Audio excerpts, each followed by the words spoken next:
घर में बहू लाई जाती है तो इंटर पास ग्रेजुएशन पास लाई जाती है।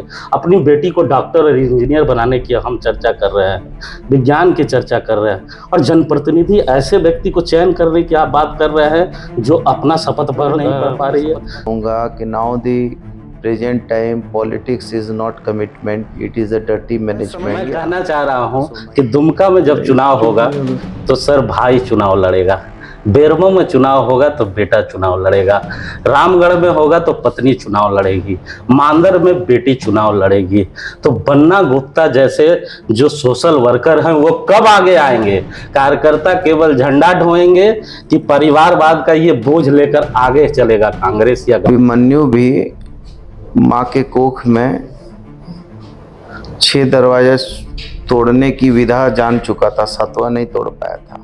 झारखंड डुमरी चुनाव पे आते हैं। सुदेश में तो बार बार कह रहा है कि 12वां जो मंत्रालय है वो खाली है और 14% आबादी एससी की है, फिर भी उसे पूरे झारखंड सरकार ने मान और सम्मान नहीं दिया। मतलब एससी के साथ आप लोगों ने भेदभाव किया।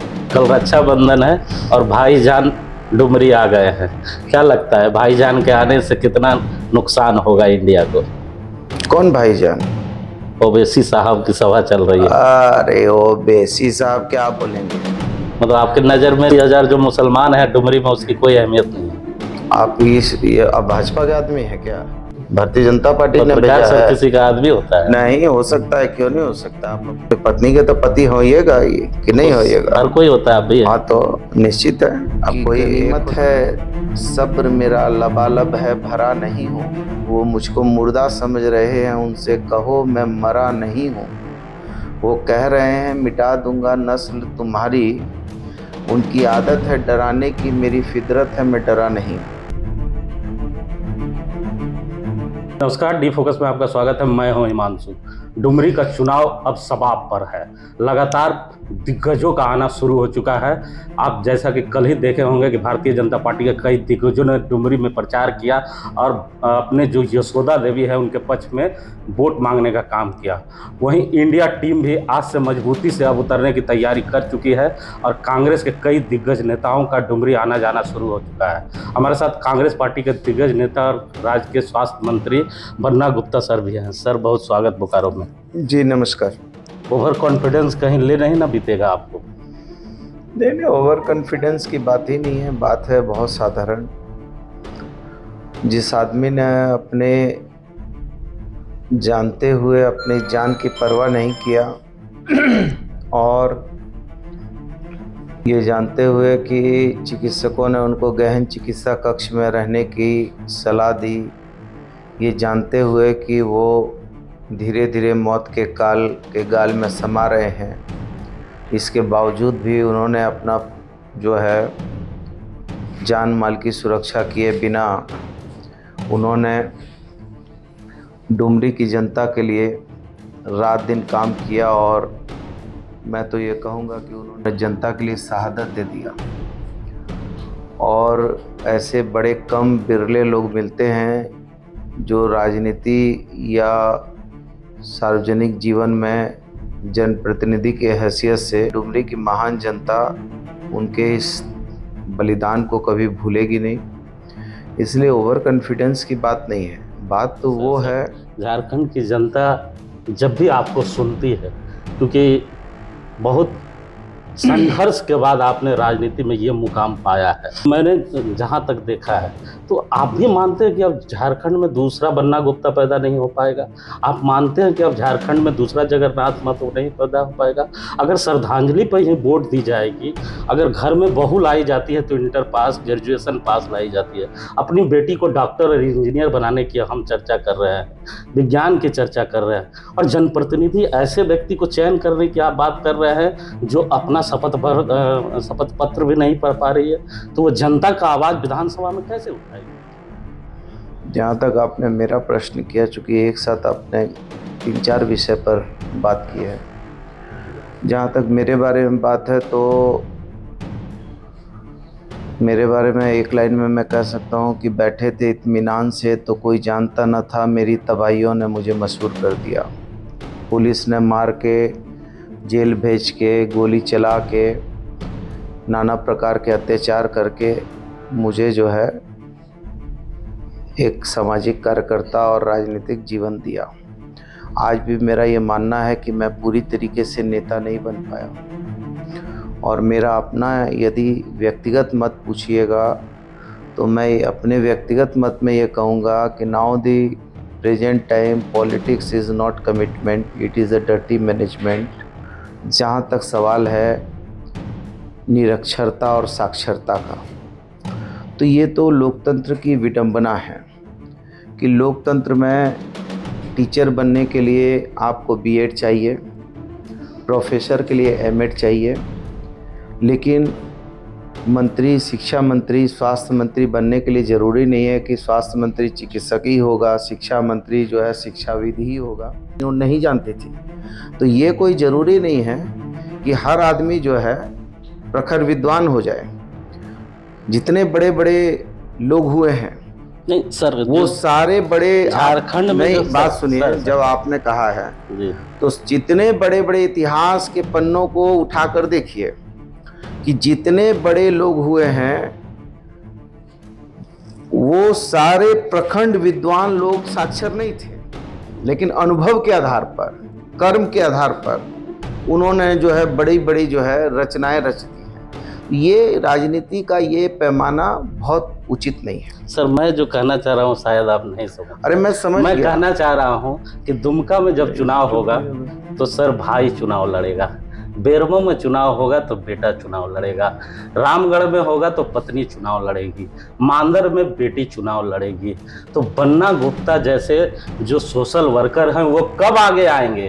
कार्यकर्ता केवल झंडा ढोएंगे कि परिवारवाद का ये बोझ लेकर आगे चलेगा कांग्रेस या गठबंधन? ये कहना चाह रहा हूं। ये तो देखिए, ये आपने खुद कहा कि सोशल नहीं, ये तो देखिए अभिमन्यु भी माँ के कोख में 6 दरवाजे तोड़ने की विधा जान चुका था, 7वां नहीं तोड़ पाया था। अर्जुन ने 7वां तोड़ा। तो देखिए जिसके पास एबिलिटी होगी, एबिलिटी को यदि आज के दौर में परिभाषित करिएगा तो बोलिएगा ability is nothing without opportunity, कि आपके अंदर योग्यता है, हुनर है, प्रतिभा है, बेकार है जब तक आपको दिखाने का अवसर नहीं है। आप अच्छा बोलना जानते हैं, माइक नहीं है, अच्छा लिखना जानते हैं, कलम नहीं है, अच्छे आप निशानेबाज हैं, आपके पास तीर और बंदूक नहीं है, लेकिन वही मजबूत है जो एबिलिटी और अपॉर्चुनिटी खुद पैदा करे। झारखंड डुमरी चुनाव पे आते हैं। सुदेश में तो बार बार कह रहा है कि 12वां जो मंत्रालय है वो खाली है और 14% आबादी एससी की है, फिर भी उसे पूरे झारखंड सरकार ने मान और सम्मान नहीं दिया। मतलब एससी के साथ आप लोगों ने भेदभाव किया है। नहीं, सुदेश जी ठीक ही बात बोल रहे हैं। सुदेश में तो बड़े काबिल और हमारे बड़े भाई हैं, बड़े काबिल व्यक्ति है, पढ़े लिखे भी है, दिखने में बड़े स्मार्ट हैं। उनसे जरा पूछिए कि मंजिल करीब थी तब पाँव फिसल गया।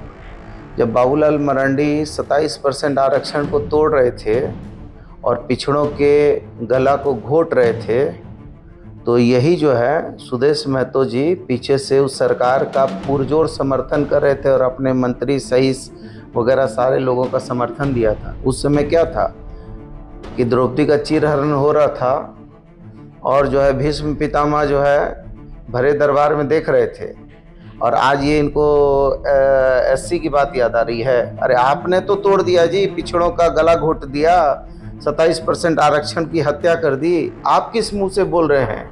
सूप बोले तो बोले चलनी, बोले जाओ 72 छेद, वो कैसे बोल रहे हैं? अच्छा, कल रक्षाबंधन है, पूछिए उनको। सर कल रक्षाबंधन है और भाईजान डुमरी आ गए हैं, क्या लगता है भाईजान के आने से कितना नुकसान होगा इंडिया को? कौन भाईजान? ओवैसी साहब की सभा चल रही है। अरे ओवैसी साहब क्या बोलेंगे जी?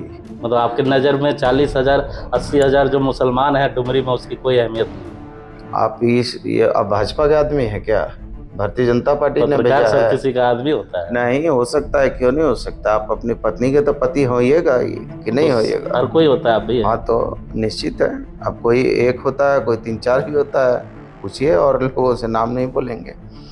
देखिए ऐसा है, ओवैसी साहब आए चाहे कोई आए, आपको मालूम है ना, ओवैसी साहब हमारे विरोध में भी आए थे जमशेदपुर में जी। लेकिन हमको 1 लाख वोट आया था, मालूम है जी।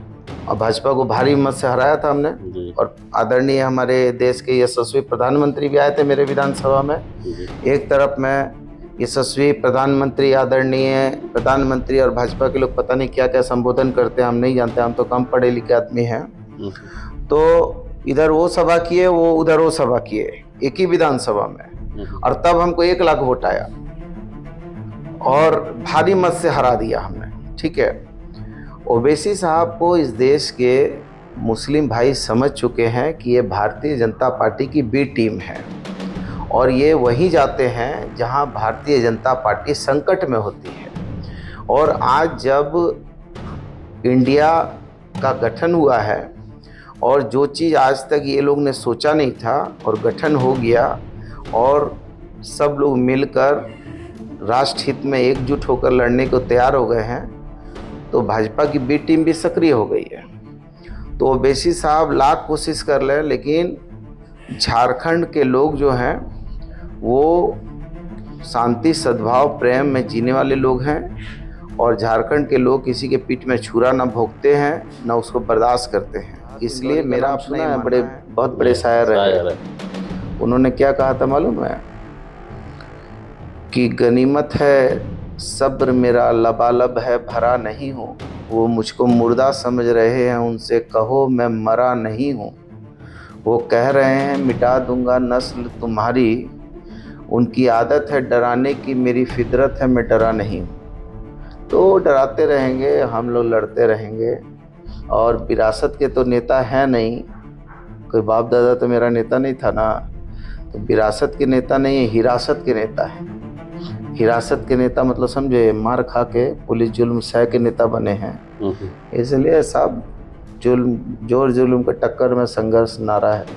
तो सुना ना आपने, ये झारखंड के स्वास्थ्य मंत्री है जिन्होंने साफ तौर पे बताया है कि मैं विरासत का नेता नहीं, हिरासत का नेता हूं। और कल रक्षाबंधन है, और रक्षाबंधन का तोहफा देने के लिए खुद ओवैसी साहब डुमरी आ गए हैं। स्वास्थ्य मंत्री को विश्वास है कि इस बार रक्षाबंधन के तोहफे के रूप में डुमरी की जनता देवी को वोट करेगी। कैमरामैन लक्ष्मी के साथ जीपी।